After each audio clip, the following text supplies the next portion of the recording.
if your lock is beeping and flashing red when you try to use it. In this video, I want to show you how to resolve this problem, okay? So what you want to do first is to perform the door handing detection, okay? So you want to go over to the interior assembly, okay? The next step is to get a screwdriver, okay? So you want to remove some screws here and here, okay?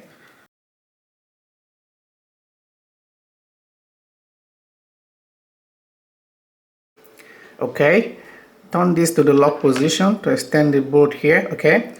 So what you want to do next is to remove the interior cover. Hold it this way and pull it out, okay? So the next step is to remove the battery pack. This is the battery pack right here. Hold it this way and remove it, okay? So now you want to go to the keypad and press and hold the lock button. Keep holding and get the battery pack back in. Keep holding the lock button.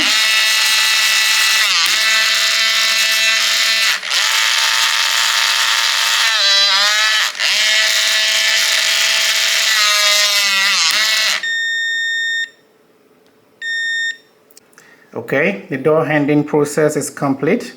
Now get the interior cover and get it back. So let's retract the bolt here. Okay, remove it again. Okay, so what you want to do next is to add the code, okay? So to do this, the first step is to hit the program button.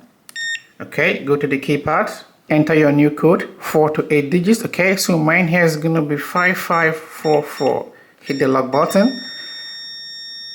Okay, you're going to hear a long beep and see a green flash here, meaning the code has been added, okay? So let's test it. Hit this button to lock. Okay, now to unlock, enter your new code.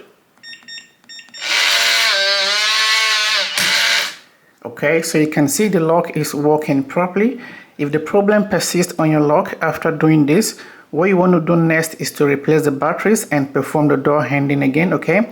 So you want to go over to the interior assembly, remove the battery pack and take the old batteries out, okay, this way, and get your new batteries in, okay? Okay, after replacing the batteries, you want to perform the door handing process again and set a new code, okay? And that should help fix the problem, okay? So that's it. I hope this video helps you, and if so, please consider subscribing to my channel for more videos like this. Thank you for watching. See you in the next one.